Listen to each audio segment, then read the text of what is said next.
Holi angel public school के सभी छात्र छात्राओं का ऑनलाइन क्लासेज में मैं हार्दिक अभिनंदन करता हूं। अब जैसा कि आप देख सकते हैं कि आज जैसे कि हम राइटिंग सेक्शन में पिछले वीडियोज़ में भी हमने कुछ शॉर्ट कंपोजिशन पे कुछ टॉपिक पे चर्चा की, उनको डिस्कस किया। तो उसी शॉर्ट कंपोजिशन में जैसा कि शॉर्ट कंपोजिशन जो कि हमारे आरबीएससी के जो सीनियर सेकेंडरी लेवल के एग्जाम होते हैं उसमें राइटिंग सेक्शन में दो तरह के पार्ट होते हैं। एक होता है लॉन्ग कंपोजिशन और एक होता है शॉर्ट कंपोजिशन। तो शॉर्ट कंपोजिशन में जैसा कि 5 पार्ट होते हैं, एडवर्टाइजमेंट, पोस्टर मेकिंग, है ना, नोटिस या आर्गूमेंट पे, और जो ये आज हम देख रहे हैं एक्सेप्टिंग एंड डिक्लाइनिंग इन्विटेशन। तो ये 5वां पार्ट है। तो आप देख सकते हैं कि हम ऑलरेडी 4 पार्ट्स कर चुके हैं और आज हमारा जो 5वां पार्ट है वो है short composition part E, accepting and declining invitation. Accepting and declining invitation यानी कि आप एक ऐसा इन्विटेशन प्राप्त करते हैं, किसी भी XYZ से कोई ऐसा इन्विटेशन प्राप्त करते हैं जिसमें आपको रिप्लाई करना है। और रिप्लाई आप 2 तरह से, यानी कि अगर आपको वो इन्विटेशन स्वीकार है, आपने अगर वो इन्विटेशन स्वीकार कर लिया है तो एक्सेप्ट में आ जाता है, यानी आपने उसको स्वीकार किया तो आप उसको स्वीकार करते हुए उनको धन्यवाद देते हुए उनको ये बता रहे हैं कि बिल्कुल आप उस इन्विटेशन जो जिस किसी कार्यक्रम के लिए इन्वाइट किया गया है आप उसको स्वीकार करते हैं और उस कार्यक्रम में आप भागीदार बनेंगे, मतलब उस कार्यक्रम को आप अटेंड करेंगे। तो आप उसको रिप्लाई में वापस ये लिखते हैं कि बिल्कुल ये आपका इन्विटेशन हमें मिला और हम इससे बड़े खुश हैं और आपका ये प्रोग्राम हम जरूर अटेंड करेंगे। और दूसरा जो होता है रिप्लाई वो होता है डिक्लाइनिंग, मतलब आप किसी भी ऐसे कारण से वो प्रोग्राम अटेंड नहीं कर पाएंगे तो आप उनको बिल्कुल उस वापस रिप्लाई में उसको नहीं अटेंड करने का कारण बताते हुए आप वो प्रोग्राम नहीं अटेंड कर पाएंगे, ऐसा करके आप उनको वापस रिप्लाई करते हैं। तो इसमें 2 तरह का होता है कि इन्विटेशन जैसे कि आने के बाद उसको एक्सेप्टिंग और डिक्लाइनिंग, यानी कि तो इन्विटेशन आमंत्रण को स्वीकार करना और एक उसको अस्वीकार करना, मतलब मना करना, किसी कारण से मैं उस प्रोग्राम में नहीं आ पाऊंगा। ठीक है, तो जैसे कि सबसे पहले इस तरह के जो टॉपिक होते हैं जो हमारे सीनियर सेकेंड बोर्ड एग्जाम्स में जो हमारे शॉर्ट कंपोजिशन में हमेशा जो अथवा में जो क्वेश्चन आते हैं उसमें से कभी कभी इस टाइप का क्वेश्चन दिया जाता है। जो 5 टॉपिक है शॉर्ट कंपोजिशन के, जो 5 टॉपिक है उनमें से कभी कभी ये टॉपिक भी साल दर 2 साल या 3 साल में एक बार आ ही जाता है। तो ये जो टॉपिक है ये कंप्लीट 4 मार्क्स का होता है, आप देख सकते हैं ये 4 मार्क्स का टॉपिक है। तो इस टॉपिक को आप देखिए कि किस तरह हम बड़े इजीली इसको कर सकते हैं। बस हमें कुछ बेसिक बातों का ध्यान रखना है और इसके फॉर्मेट को बिल्कुल कंसीडर करना है, बिल्कुल समझना है। तो फॉर्मेट अगर हमारा कंसीडर होगा तो हम उसे अच्छे से कर पाएंगे। तो आप देखिए इस टॉपिक जो कि एक्सेप्टिंग एंड डिक्लाइनिंग इन्विटेशन, इस टॉपिक से जुड़े हुए कुछ रूल्स हैं, कुछ बातें हो। देखिए सबसे पहले फॉर्मल रिप्लाईज इन 3rd पर्सन, यानी कि मैं आपको बताना चाहूंगा कि जो डिक्लाइनिंग जो एक्सेप्टिंग और डिक्लाइनिंग इन्विटेशन है वो 2 तरह के होते हैं। एक होता है फॉर्मल और एक होता है इनफॉर्मल, औपचारिक और अनौपचारिक। अभी हम फॉर्मल जो इसका टॉपिक है जो फॉर्मल एक्सेप्टिंग उस पर हम अभी चर्चा कर रहे हैं। तो जो पहला जो पार्ट है फॉर्मल, एक होता है फॉर्मल, एक होता है इनफॉर्मल। फॉर्मल पर हम चर्चा करेंगे। तो जो फॉर्मल रिप्लाई है वो हमेशा 3rd पर्सन में होना चाहिए। आप इसको जब रिप्लाई करें, है ना, चाहे आप मना करो या हाँ दो, या आप स्वीकार करो या मना करो, दोनों ही टाइप में ये 3rd पर्सन रिलेट होना चाहिए, यानी आपका जो रिप्लाई है वो 3rd पर्सन में होना चाहिए। ठीक है। दूसरा, क्लियर राइट टू एक्सेप्टिंग और डिक्लाइनिंग। जब भी आप इस इन्विटेशन जो आपको आमंत्रण मिला है उसको अगर आप स्वीकार कर रहे हैं या मना कर रहे हैं, स्वीकार कर रहे हैं या अस्वीकार कर रहे हैं, तो ये दोनों ही कंडीशन आपको स्पष्ट रूप से उसमें लिखनी है। कि बिल्कुल अगर आपको स्वीकार है तो बिल्कुल आप उसको उस तरीके से लिखिए कि हाँ हमें स्वीकार है, और अगर आपको अस्वीकार है तो बिल्कुल अस्वीकार को आपको क्लियर लिखना है, मुझे बिल्कुल मैं इसमें नहीं आ सकता, तो ऐसे आपको क्लियरली लिखना है। जी तीसरा जो पॉइंट है, लैंग्वेज मस्ट बी सिंपल और ब्रेविटी, मतलब कि जब भी हम शॉर्ट कंपोजिशन में जो ये टॉपिक है एक्सेप्टिंग एंड डिक्लाइनिंग इन्विटेशन, तो लैंग्वेज जो है वो एकदम सरल और संक्षिप्त होनी चाहिए। मतलब बहुत कम शब्दों में आप बहुत कुछ कह जाते हो, ऐसा आपका उसमें टॉपिक कंटेंट होना चाहिए, है ना। और फिर फोर्थ है रीजन ऑफ डिक्लाइनिंग, कि जब भी आप एक्सेप्ट करते हैं, स्वीकार करते हैं, तो आप उसको बिल्कुल उस तरीके से डिलाइट होकर स्वीकार करते हैं, प्लेजर होकर स्वीकार करते हैं। लेकिन जब आप उसको मना करते हैं, अस्वीकार करते हैं, तो जब अस्वीकार करने की स्थिति में आपको एक रीजन देना होता है, एक कारण बताना होता है कि आप उस इन्विटेशन को क्यों अस्वीकार कर रहे हैं, आप क्यों उस प्रोग्राम को अटेंड नहीं कर पाएंगे, उसका रीजन आपको अवश्य देना होगा, ठीक है। तो ये इसकी कुछ बेसिक बातें हैं। उसके बाद आप देखिए कि फॉर्मल इन्विटेशन कुछ टॉपिक पे आता है। कौन कौन से टॉपिक पे आता है? ज्यादातर जो हमारे बोर्ड एग्जाम्स में वो है टॉपिक। अब देखिए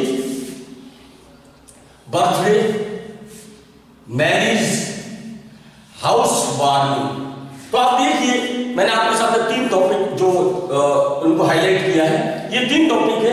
पहला है बर्थडे, दूसरा है मैरिज और तीसरा है हाउस वार्मिंग। इन टॉपिक में हमेशा हमें ज्यादा से ज्यादा इन्विटेशंस आते हैं और फॉर्मल इन्विटेशन के तहत अब जब ये इन्विटेशन फॉर्मल में है तो फॉर्मल से जुड़ी हुई कुछ बातें अलग से हमें देखनी पड़ती है और इनफॉर्मल जो इन्विटेशन है उसके हिसाब से कुछ बातें अलग देखनी पड़ती है। तो अभी हम फॉर्मल इन्विटेशन पे चर्चा कर रहे हैं। तो फॉर्मल इन्विटेशन की कुछ बेसिक बातें हैं जो हमें ध्यान रखनी होती है ये जो एक्सेप्टिंग और डिक्लाइनिंग बनाने से पहले।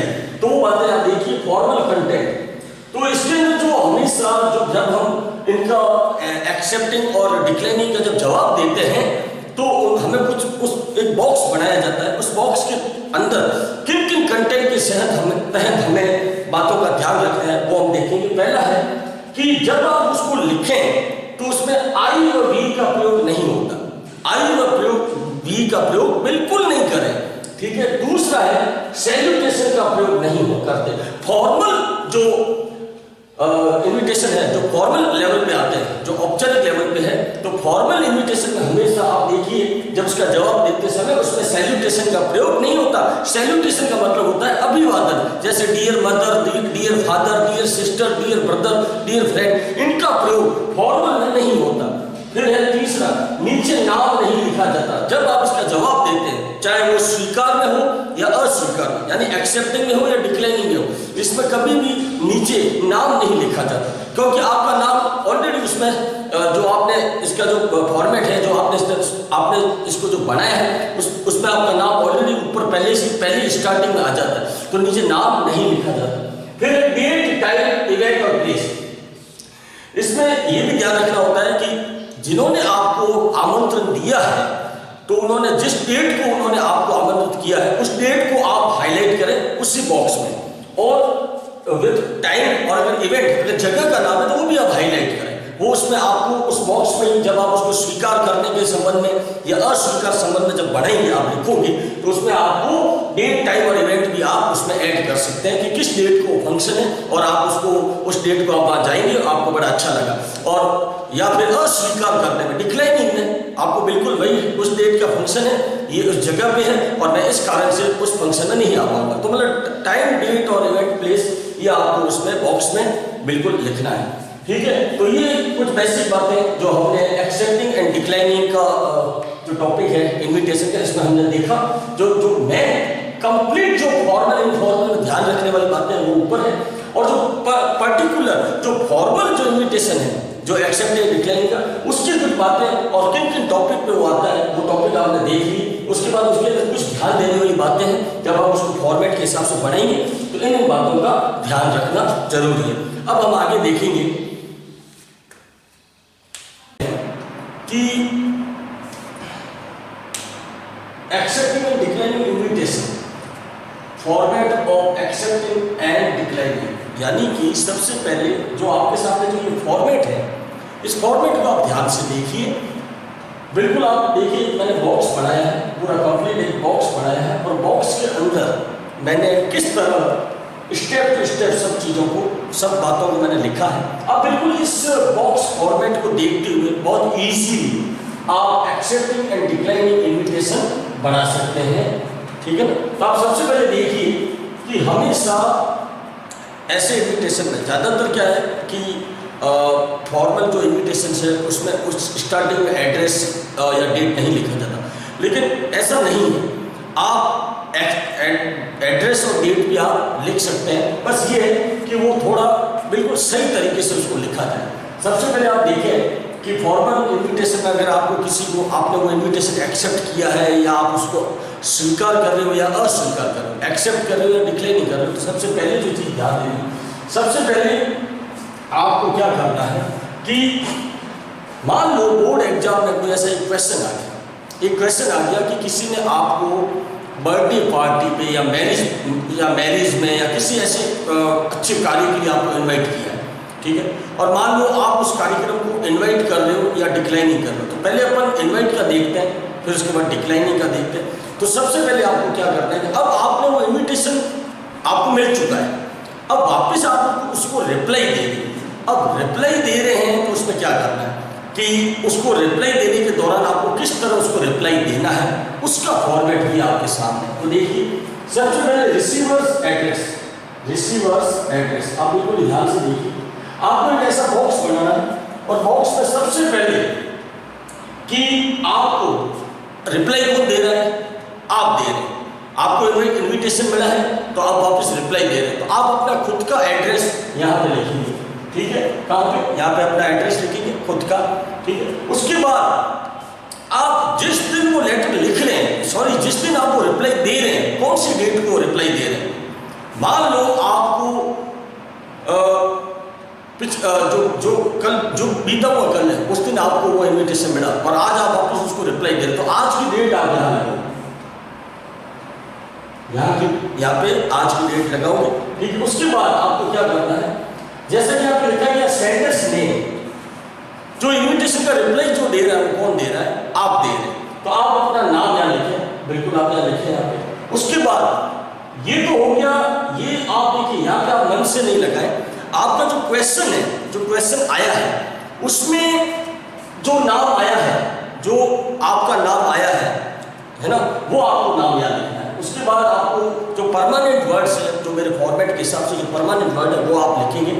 आप लिखेंगे थैंक, थैंक लिखने के बाद थैंक परमानेंट वर्ड है, आप उसके तुरंत बाद में लिख सकते हैं, ठीक है। उसके बाद आप देखिए यहाँ पे मैंने ब्लैंक किया है और मैंने क्या लिखा है, who is inviting, who is inviting, जिसने आपको इन्वाइट किया है, जिसने आपको इन्विटेशन भेजा है उसका नाम याद है। ये बिल्कुल आप क्लियरली यहाँ देख सकते हैं, उसका नाम यहाँ पे आ जाएगा, ठीक है। जिसने आपको इन्वाइट किया है, जिसने आपको इन्विटेशन दिया है उसका नाम यहाँ आ जाएगा। उसके बाद जो परमानेंट लाइन है वो ये है, for their kind invitation to attend the, यहाँ तक आपकी लाइन परमानेंट है। अब देख सकते हैं मैंने यहाँ पे फॉर देयर लिखा है, देयर हमेशा थर्ड पर्सन में है, तो जैसे मैंने आपको शुरू में इसकी बेसिक बातें बताई कि हमेशा ये थर्ड पर्सन होना चाहिए, तो ये फॉर से लेंगे, for their kind invitation to attend, यहाँ तक आपकी लाइन परमानेंट है। उसके बाद देखिए मैंने यहाँ पे ब्लैंक किया है और इन्विटेड में है, आप देख सकते हैं क्या है, मतलब कोष्टक में है प्रोग्राम नेम, वो प्रोग्राम का नाम आपको यहाँ पे लिखना है। क्लियर, यहाँ तक क्लियर है। उसके बाद आपको ऑन लिखा, डेट के पहले हमेशा ऑन लिखा है, तो ये ऑन परमानेंट वर्ड है। उसके बाद आप डेट लगाइए कौन सी, कि वो बर्थडे हो या मैरिज हो या कुछ भी हो, वो कौन सी डेट को है ना। अब आप लेटर उससे आपको 4 दिन पहले आप लिख रहे हैं, मतलब सॉरी जो आप रिप्लाई दे रहे हो वो 4 दिन पहले दे रहे हैं कि भाई आप आएंगे या नहीं आएंगे, ठीक है। तो जिस डेट को वो कार्यक्रम है, जिस डेट को प्रोग्राम है, वो डेट आपको लिखनी है जो इन्विटेशन में आपको बताई गई, वो डेट आप यहाँ लिखेंगे।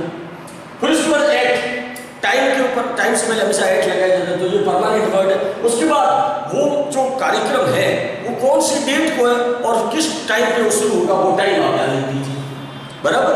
अब आप देखिए उसके बाद अगले आगे जो काम करना हो गया, ये यहाँ तक तो एकदम प्रॉपर काम है, ठीक है। उसके बाद अब आप अगर इस प्रोग्राम को एक्सेप्ट कर रहे हैं, स्वीकार कर रहे हैं, तो आप क्या करेंगे, यहाँ पे ये लाइन लिखेंगे। यहाँ मैंने 2 लाइन्स लिखी है, पहली और दूसरी, 2 लाइन्स मैंने लिखी। इन दोनों में से कोई भी एक लाइन आप लिख सकते हैं अगर आप इन्विटेशन एक्सेप्ट कर रहे हैं तो पहली लाइन है, they have great pleasure in accepting the invitation, यानी ये जो दे वर्ड आया ये थर्ड पर्सन में आया है, ठीक है, ध्यान रखें।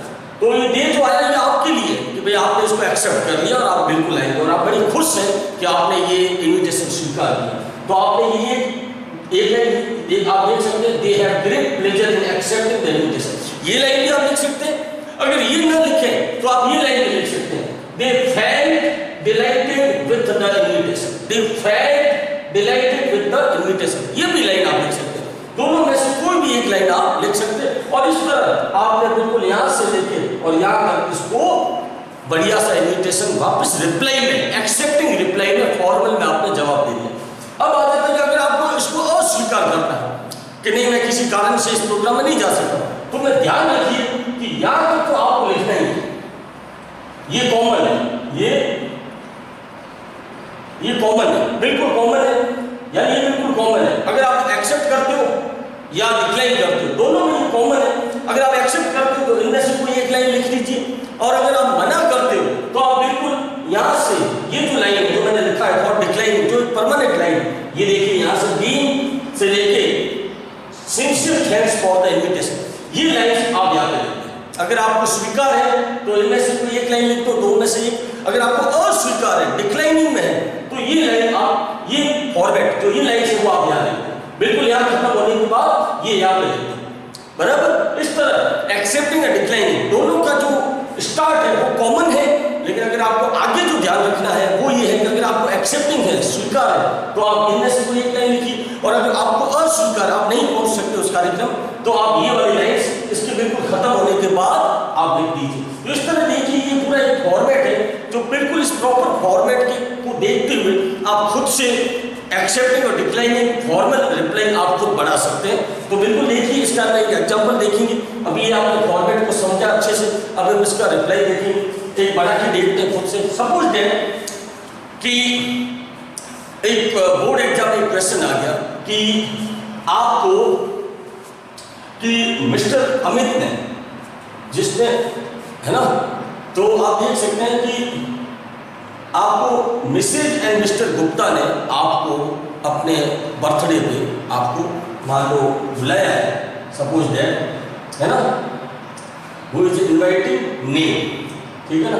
तो उन्होंने आपको बुलाया है आप अपने बच्चे के बर्थडे पे। अब आप उसको एक्सेप्ट करना चाहते हैं, आप उसको एक्सेप्ट करेंगे, बिल्कुल हम आपके बर्थडे, बच्चे के बर्थडे पे जरूर आएंगे। तो आप क्या करेंगे, अब उसको हम बिल्कुल इस फॉर्मेट के तहत उसको बनाएंगे कि बिल्कुल आपने एक्सेप्ट कर लिया और आप आएंगे और आप वापस आप रिप्लाई दें। सबसे पहले आप क्या करेंगे, जैसा कि फॉर्मेट में है, receivers address, who got invitation, invitation किसने प्राप्त किया, मैंने किया। मान लो वो जो जिसको इन्विटेशन आया है वो अपना एड्रेस लिखिएगा। मैंने लिख दिया city centre, Jodhpur road, Barmer, Rajasthan. क्या लिखा हुआ है, receiver address, who got invitation, receiver address, जिसको इन्विटेशन मिला है उसका एड्रेस आएगा।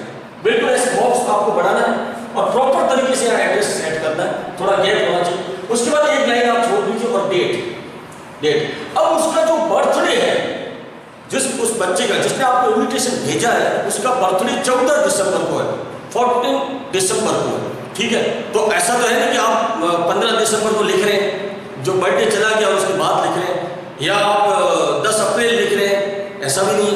आपको जब उसका, जिस दिन उसका बर्थडे है उससे 4-5 दिन पहले आप उनको रिप्लाई देंगे कि भाई मैं आ रहा हूँ या नहीं आ रहा हूँ, जो भी है, एक्सेप्टिंग है या डिक्लाइनिंग। तो आप देखिए, आप यहाँ पे डेट लगा दी 10 दिसंबर, 10 दिसंबर 2020, बिल्कुल। अब आप देखिए जैसा कि फॉर्मेट में बताया गया है, सबसे पहले क्या है, सेंडर्स नेम, है ना, सेंडर्स नेम।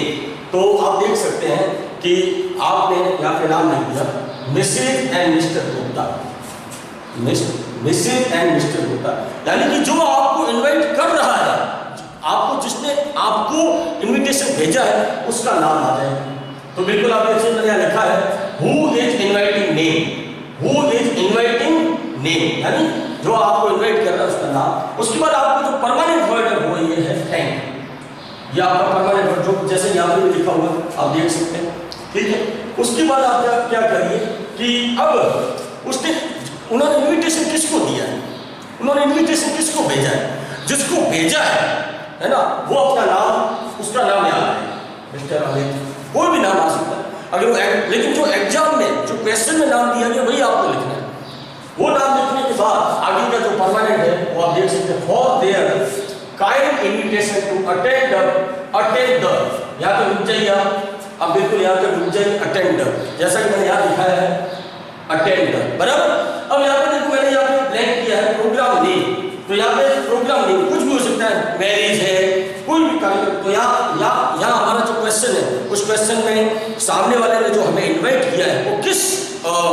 पर्पज से किया, किस कार्यक्रम के लिए किया, बर्थडे के लिए, उसके बच्चे का बर्थडे, तो आप उस बर्थडे का नाम लिख दिए बर्थडे पार्टी आपने नाम लिख दिया। फिर उसके बाद परमानेंट लाइन ऑफ देयर, ठीक है, सन का नाम है तो आप लिख सकते हैं ऑफ देयर सन अमान। फिर आगे जो मैंने वर्ड बताया ऑन परमानेंट है। आगे अब आपको ये लिखना है कि किस डेट को उसका बर्थडे है, तो डेट है 14 दिसंबर, तो आपने एक्सेप्ट किया है तो आपने उसका जवाब दिया 10 दिसंबर, है ना, यानी 8-9 दिसंबर को आपको मिल गया इन्विटेशन, 10 दिसंबर को आपने वापस लिख दिया कि मैं बिल्कुल इस प्रोग्राम में आ रहा हूँ, ठीक है। तो आप और बर्थडे की डेट कौन सी है, 14 दिसंबर 2020। उसके बाद एट, आगे टाइम आ गया, आपको टाइम भी बता रहे हैं, तो मैंने जैसा कि आपको बताया आप देख सकते हैं ऑन, उसके बाद डेट आ गई, एट टाइम आ गया, तो बिल्कुल यहाँ पर यही है 14 दिसंबर 2020 और एट टाइम आ गया 8:30 PM। उसके बाद मैंने आपको बताया कि जैसा कि यहाँ तक हमारा जो काम है वो कॉमन है, चाहे एक्सेप्टिंग और डिक्लाइनिंग दोनों में यहाँ तक हमारा काम कॉमन है। अब आगे आपने इस प्रोग्राम को स्वीकार किया है कि बिल्कुल आप उसमें वो प्रोग्राम अटेंड करेंगे, तो आप कौन सी लाइन लिखेंगे, मैंने यहाँ पे आपके सामने जो लाइन लिखी है आप देख सकते हैं, ये 2 लाइन है, 1 एंड 2, दोनों में से कोई एक लाइन एक्सेप्टिंग के लिए आप यहाँ लिख सकते हैं। तो आपने यहाँ पे जैसे लिख दिया they felt delighted with the invitation, अगर ये तो हो गया एक्सेप्टिंग का। अगर मान लो आप इस प्रोग्राम को अस्वीकार कर रहे हो, आप डिक्लाइन कर रहे हो, आप नहीं जा पाओगे, तो आपको नहीं जा पाओगे वो एक रीजन बताना है और रीजन के साथ आप उसको मना करेंगे, है ना। तो सिंसियरली आप मना करेंगे कैसे, तो जैसे मैंने बताया कि यहाँ तक आपका परमानेंट है, अगर आप एक्सेप्ट करते हो ये एक्सेप्ट है, अगर आप मना करते हो तो मना करने वाली लाइन यहाँ से शुरू करोगे, तो क्या है, being unable to attend it due to some unavoidable reasons, sincere thanks for the invitation, मतलब ऐसा कार्य है जिसको मैं टाल नहीं सकता, मुझे एक ऐसा कार्य आ चुका है जिसको मैं टाल नहीं सकता, इसलिए मैं इस प्रोग्राम को अटेंड नहीं कर पाऊंगा। आपने जो मुझे इनवाइट किया, जो आमंत्रित किया, उसके लिए मैं बहुत ज़्यादा आभारी हूँ, मैं आपको बहुत ज़्यादा धन्यवाद देता हूँ। इस तरह आपने ये डिक्लाइनिंग भी लिख दिया। तो अगर आपको एक्सेप्ट है तो आप ये एक्सेप्ट वाली लाइन, जैसे कि मैंने यहाँ बताया है, ये एक्सेप्ट वाली लाइन आप यहाँ लिखिए, और अगर आपको अस्वीकार है तो आप देख सकते हैं, आप ये वाली लाइन, ये देख सकते हैं, ये वाली लाइन यहाँ लिख दें, ठीक है। मतलब ये फॉर्मेट है, इस फॉर्मेट को बिल्कुल आप एकदम कंसीडर करके इसको देखते हुए, इसको बिल्कुल एक स्टेप को फॉलो करते हुए आप इसको अपनी नोटबुक में इसको मिलाइए और इसको इस फॉर्मेट को देखते हुए कम से कम 3 से 4 आप इस तरह के एक्सेप्टिंग डिक्लाइनिंग इन्विटेशन को मिलाइए, तो बिल्कुल आप ऐसा एक अच्छा सा फॉर्मेट की मदद से आप ऐसा एक इन्विटेशन रिप्लाई तैयार कर पाओगे। बिल्कुल इसको ध्यान से देखें, सारी इसमें सब चीज़ों को बिल्कुल क्लियरली लिखा गया है, ठीक है ना, receiver's address, who got invitation, date, sender's name, ठीक है ना। बिल्कुल आप इसको फॉर्मेट को देखते हुए इसको अच्छे से बढ़ा देंगे, क्योंकि ये कंप्लीट 4 मार्क्स का क्वेश्चन है। हमारे बोर्ड एग्जाम्स में, सीनियर सेकेंडरी एग्जाम्स में, जो RBSC के एग्जाम्स होते हैं उसमें ये आता है, तो ये बड़ा इंपॉर्टेंट है ना। तो हर 2-3 साल में एक बार इस तरह का क्वेश्चन जरूर आता है, ठीक है ना। बिल्कुल आप इसको ध्यान से इसको अपने खुद से यूटिलाइज करें। Stay and safe at home.